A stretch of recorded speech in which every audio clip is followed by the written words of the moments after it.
कहानी की शुरुआत में हमें भविष्य का समय दिखाया जाता है, जब इंसानों ने अपनी जरूरतों को पूरा करने के लिए सारी रिसोर्सेज खत्म कर दिए। धरती को इंसानों ने इस तरह से तबाह कर दिया कि अब हमारी ये पृथ्वी बिल्कुल भी रहने लायक नहीं बची है।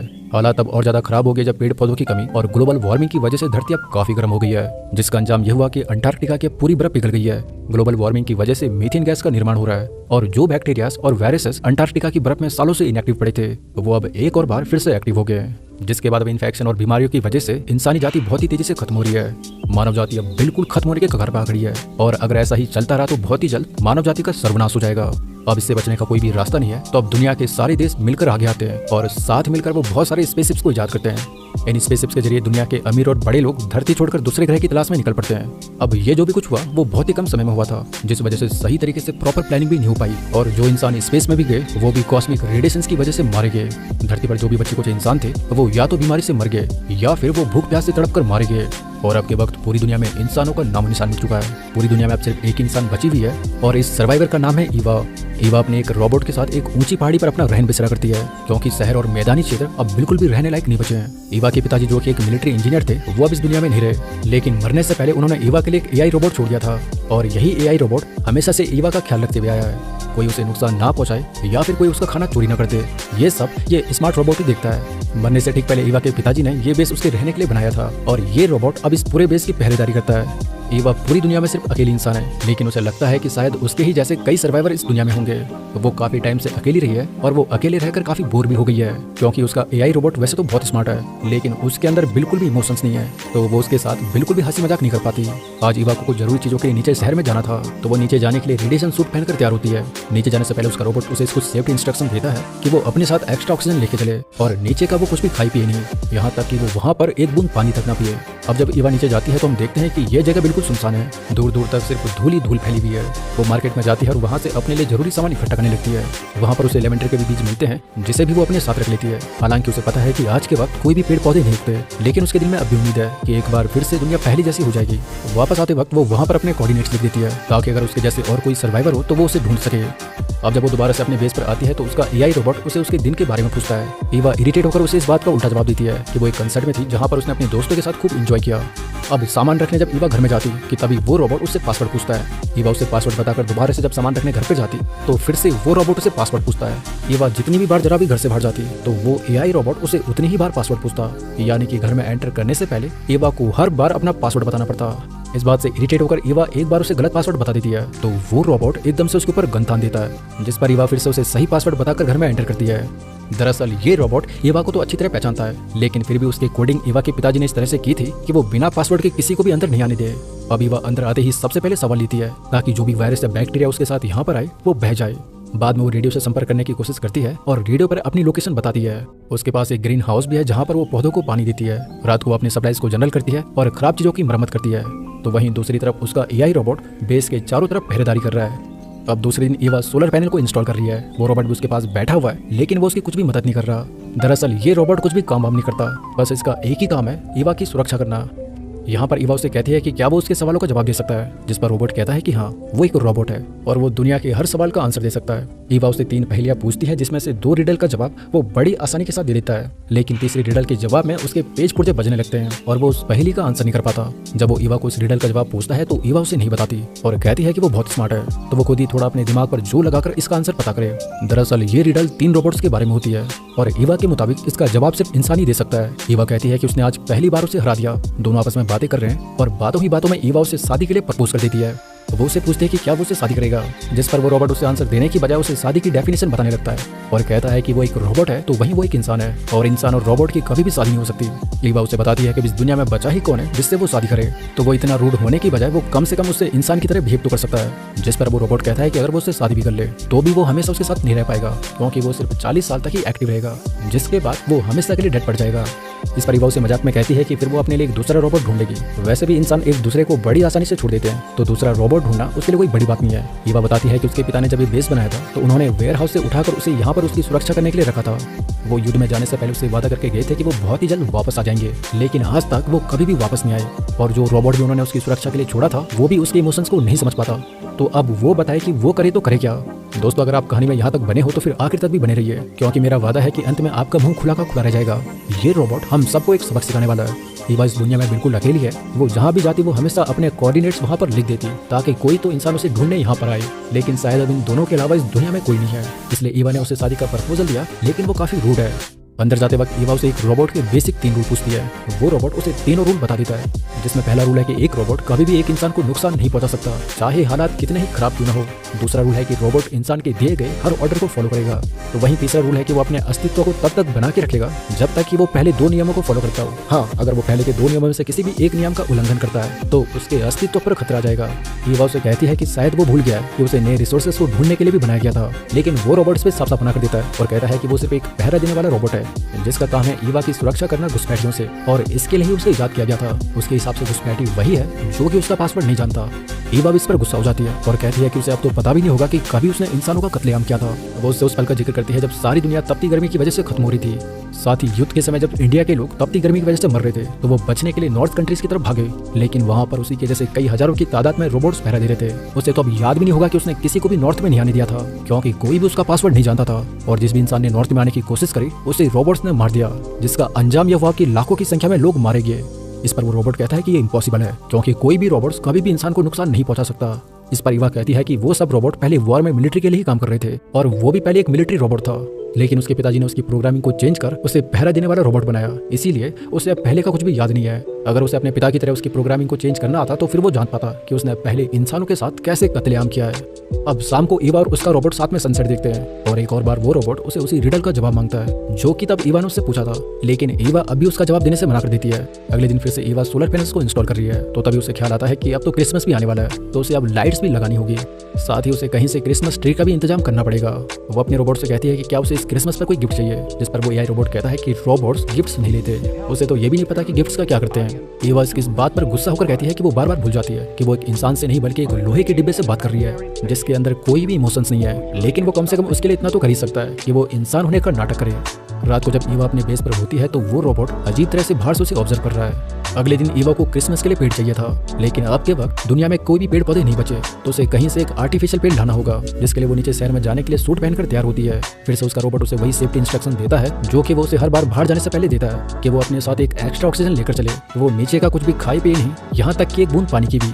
अब ईवा जब वापस से सामान लेने अंदर जाने लगती है तो वो रोबोट उससे पासवर्ड की मांग करता है। ईवा उसे पासवर्ड बताती है और अगले ही सेकंड वो रोबोट ईवा पर गन पॉइंट कर देता है, ये कहकर कि ये पासवर्ड गलत है। ईवा ये देख पूरी तरह स्तब्ध है। वो एक बार दोबारा से वही पासवर्ड बोलती है, जिस पर अब वो रोबोट अपना हथियार लोड कर देता है और कहता है कि वो पुराना नहीं बल्कि नया पासवर्ड बताए। दरअसल इस रोबोट का हर 3 महीने में पासवर्ड चेंज होता है, जो कि ईवा के पापा ने कोड बुक में लिखे हुए थे, लेकिन वो बुक अभी अंदर है और ईवा उसका नया पासवर्ड नहीं जानती। ईवा परेशान हो जाती है, हालांकि ये रोबोट ईवा को अच्छी तरह पहचानता है, लेकिन वो अपनी प्रोग्रामिंग के चलते उसे भी बिना पासवर्ड के अंदर नहीं जाने देगा। ईवा को नया पासवर्ड जानने के लिए पहले अंदर जाना होगा, तभी जाकर वो कोड बुक से पढ़कर उसे नया पासवर्ड बता सकती है, लेकिन अंदर भी वो तभी जा पाएगी जब वो उस रोबोट को उसका नया पासवर्ड बताए, यानी कि वो बुरी तरह फंस गई है। ईवा को जितने भी पुराने पासवर्ड याद थे वो सब बोल देती है, लेकिन कोई भी पासवर्ड सही नहीं है। ईवा का भूख और प्यास के मारे वैसे ही बुरा हाल है, तो वो रोबोट को बताती है कि उसके पिता सिर्फ उसकी सुरक्षा करने के लिए उसे यहाँ पर लेके आए थे, उसका काम है उसे प्रोटेक्ट करना, ना कि उसके लिए मुसीबत खड़ी करना। वो इस दुनिया की आखिरी इंसान है और यहाँ पर दूर दूर तक कोई भी नहीं है, तो जाहिर सी बात है कि वो ईवा ही है। लेकिन रोबोट अपनी प्रोग्रामिंग के चलते किसी भी तरह उसे अंदर नहीं जाने देगा, क्योंकि वो अब पासवर्ड नहीं जानती और जो पासवर्ड नहीं जानता वो उसके लिए अजनबी है। ईवा थक हार कर अब पास में ही बैठ जाती है, इस उम्मीद में कि वो रोबोट को चकमा देकर भागते हुए अंदर चली जाएगी, लेकिन ये खतरनाक रोबोट अपने हथियार को एक्टिवेट कर देता है। अब ईवा के लिए इसमें काफी खतरा था, तो वो एक बार फिर से रोबोट के पास आती है। वो अब समझ गई कि रोबोट को कोई भी इंसान जो पासवर्ड नहीं जानता वो उसे घुसपैठिया मानता है और उसे मारने का हक रखता है। ईवा एक नया प्लान सोचकर फिर से उसके पास आती है और कहती है कि उसे कुल्हाड़ी चाहिए क्रिसमस ट्री काटने के लिए। ईवा का प्लान था कि जैसे ही वो रोबोट अंदर कुल्हाड़ी लेने जाएगा वो चुपके से अंदर जाकर नोटबुक से पासवर्ड देख लेगी, लेकिन अब विश्वसनीय तरीके से रोबोट को ये बात याद थी कि अब इस दुनिया में कोई भी जिंदा पेड़ नहीं बचा। वो कहता है कि अगर कोई पेड़ ही नहीं है तो फिर उसे कुल्हाड़ी क्यों चाहिए। अब ईवा ये सुन के पूरी तरह हैरान है कि रोबोट को इतना सब तो याद है, लेकिन ये नहीं कि उसका असली काम केवल उसकी सुरक्षा करना है। ईवा उसे लाख बार समझाती है कि वो अंदर जाकर ही उसे पासवर्ड बता सकती है, लेकिन ये एक रोबोट है, इंसान की इस मुसीबत में ये कभी भी नहीं जान सकता। ईवा उसे कहती है कि वो बस 1 मिनट के लिए उसे अंदर जाने दे, वो सही से उसे पासवर्ड बता देगी, और अगर वो पासवर्ड गलत बताती है तो वो उसे मार देना। अब इस पर वो रोबोट कहता है कि रूल्स के मुताबिक वो कभी भी उसे नहीं मार सकता, बल्कि वो किसी भी इंसान को नहीं मार सकता। ऐसे में वो सिर्फ उसी को मार सकता है जो कि ईवा को नुकसान पहुंचाने की कोशिश कोशिश करे या फिर जो घुसपैठिया हो। और उसके हिसाब से घुसपैठिया हर वो इंसान है जो कि उसका पासवर्ड नहीं जानता। ईवा परेशान हो जाती है और उसे आज रात बेस के भारी रहना पड़ता है। रात को वो गुस्से में उस रोबोट पर पत्थर फेंक उसे भटकाने की भी कोशिश करती है, लेकिन वो रोबोट अपनी जगह से टच से मस नहीं होता। अब अगली सुबह ईवा के दिमाग में फिर से एक आइडिया आया। उसने अपने कपड़े उल्टे पहने, चेहरा ढका और रोबोट के पास पहुंचकर खुद को रिफ्यूजी बताया, जो कि यहाँ पर शेल्टर की तलाश में आई हुई है। उसने रोबोट को याद दिलवाया कि universal declaration of human rights के आर्टिकल 14 के मुताबिक कोई भी इंसान अगर खतरे में हो तो वो दूसरे देश में पनाह ले सकता है। अब रोबोट को भी ये नियम अच्छी तरह से मालूम है और रोबोट उसकी बात पर सहमत भी होता है, लेकिन वो कहता है कि इस मामले में पहले वो ईवा से बात कर उसकी परमिशन लेनी पड़ेगी। अब रिफ्यूजी के बेस में ईवा उसे पूछती है कि उसे ईवा कहाँ पर मिलेगी। रोबोट कहता है कि जनरेटर के पीछे। वो जनरेटर के पीछे जाती है और रोबोट उसे पीछे से स्कैन करने लगता है। यहाँ पर ईवा को लगा कि उसका प्लान काम कर गया है। वो जनरेटर के पीछे जाती है और एक और बार फिर से ईवा बनकर उसके पास आती है और यही उसने सबसे बड़ी गलती करी। वो पहले तो एक रिफ्यूजी के बेस में उसके पास आई, लेकिन अब की बार वो दोबारा से ईवा के बेस में उसके सामने आ गई।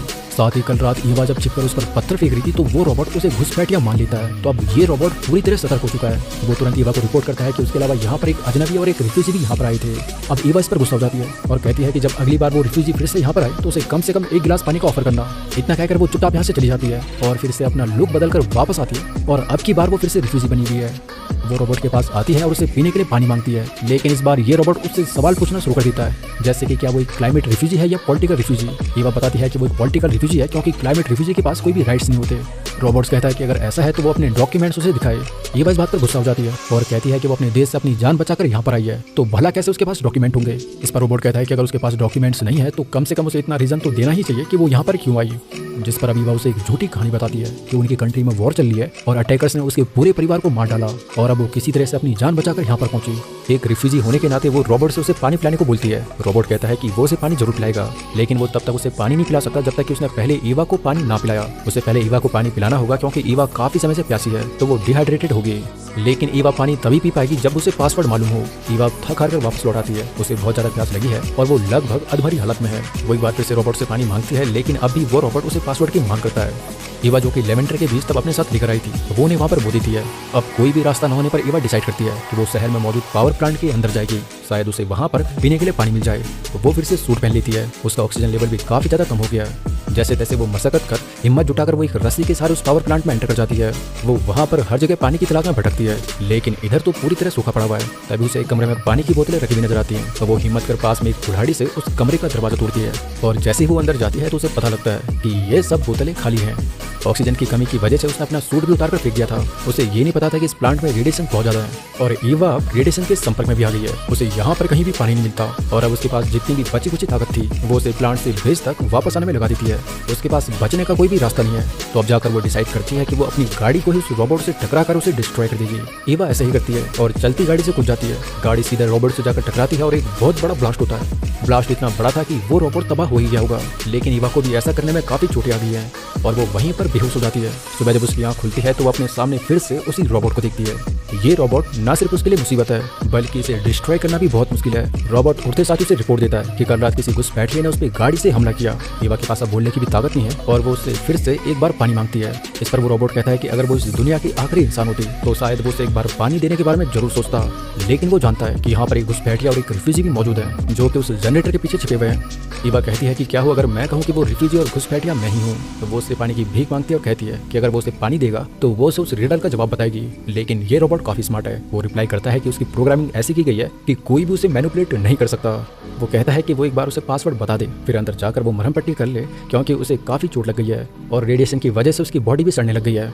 ईवा कराहती हुई आवाज में कहती है कि काश वो उसे प्रोटेक्ट करने की बजाय उसे मार ही देता। ईवा लगभग अधमरी हो गई है और वो भूख और प्यास के मारे तड़प रही है। उसे हेलुसिनेशन भी होने लगे हैं जिसमें उसके पापा उसके पास आकर उसे पानी पिला रहे हैं, लेकिन अगले ही पर जब वो होश में आती है तो देखती है कि ये तो रोबोट है। रोबोट फिर से उसे कहता है कि वो जल्दी से अंदर जाए और खाना खाए। वो कई दिन से भूखी प्यासी है, उसकी हालत भी काफी खराब हो गई है, तो वो जल्दी से पासवर्ड बताकर अंदर जाए। ईवा बिल्कुल भी बोलने की हालत में नहीं है। वो फिर से एक आखिरी बार उसे पानी की भीख मांगती है, लेकिन वो रोबोट उसे पानी नहीं देता। मालकिन सामने मर रही है, लेकिन उसे पासवर्ड से ही मतलब है। उसके अंदर कोई भी दया का भाव नहीं है, जिस वजह से आज रात भी ईवा को भारी काटनी पड़ती है। सुबह जब उसकी आंख खुलती है तो वो सोलर पैनल पर जमे पानी को पीती है। तभी वो रोबोट फिर से उसके पास आता है और उसे बताता है कि शायद वो आज या कल मर जाएगी। वो कई दिनों से भूखी और प्यासी है और साथ ही उसे कई चोटें भी लगी है। तो अब जब वो मरने ही वाली है तो मरने से पहले वो उसे उस रिडल का जवाब बता दे, लेकिन ईवा उसे अब भी उस रिडल का जवाब नहीं बताती और कहती है कि उसे बहुत अच्छा लग रहा है उस जैसे पागल एक टीन के डिब्बे को फिर से बीट करना। ईवा को हेलुसिनेशन हो रहे हैं कि वो अभी किसी सुंदर शहर के बीच घूम रही है। रोबोट उसे बताता है कि अगर वो मर गई तो उसका पासवर्ड खुद ब खुद रिसेट हो जाएगा। लेकिन तब जब ईवा ही नहीं रहेगी तो फिर इसका क्या फायदा। ईवा अपनी आखिरी सांसें गिन रही है और वो एक आखिरी रिक्वेस्ट उस रोबोट से करती है कि वो उसके मरने के बाद उसके लेवेंडर के जो बीज हैं उन्हें वो पानी दे देना। और ये कहते ही ईवा मर जाती है। ईवा का आखिरी शब्द था लेवेंडर। उसके आखिरी लफ्ज थे make sure to save my lavender. अब जैसे ही रोबोट लेवेंडर सब सुनता है तो उसका पासवर्ड वेरीफाई हो जाता है, यानी कि उस रोबोट का नया पासवर्ड लेवेंडर था। पासवर्ड तो बिल्कुल सही निकला, लेकिन अब ईवा ही नहीं बची। एक रोबोट जिसे इंसान की सुरक्षा के लिए रखा गया था, उसी एआई रोबोट ने अपने ही मालिक को सबसे बदतर मौत दी। हालांकि इसमें एआई रोबोट की भी कोई गलती नहीं है, क्योंकि वो अपने प्रोग्रामिंग और पैटर्न के तहत वही कर रहा था जिसके लिए उसे बनाया गया था। लेकिन कमी थी बस उसके अंदर फीलिंग्स की। इस मूवी में हमें बिल्कुल एआई का वही भयानक पहलू दिखाया गया है जो कि इंसानों के लिए आगे जाकर खतरा हो सकता है। एआई मददगार जरूर हो सकता है, लेकिन भरोसे लायक कभी नहीं, क्योंकि भरोसा भी तभी होगा जब उसके अंदर कोई फीलिंग्स हो। तो दोस्तों, यही थी आज की हमारी इस मूवी की कहानी। आशा करता हूँ कि आपको मेरा यह एक्सप्लेनेशन पसंद आया होगा। मुझे सपोर्ट और मेरा हौसला बढ़ाने के लिए आप इस वीडियो को लाइक कर मेरे इस चैनल को सब्सक्राइब कर सकते हो। और हाँ, एक और बात, आप भी अपने विचार एआई को लेकर जरूर कमेंट करें।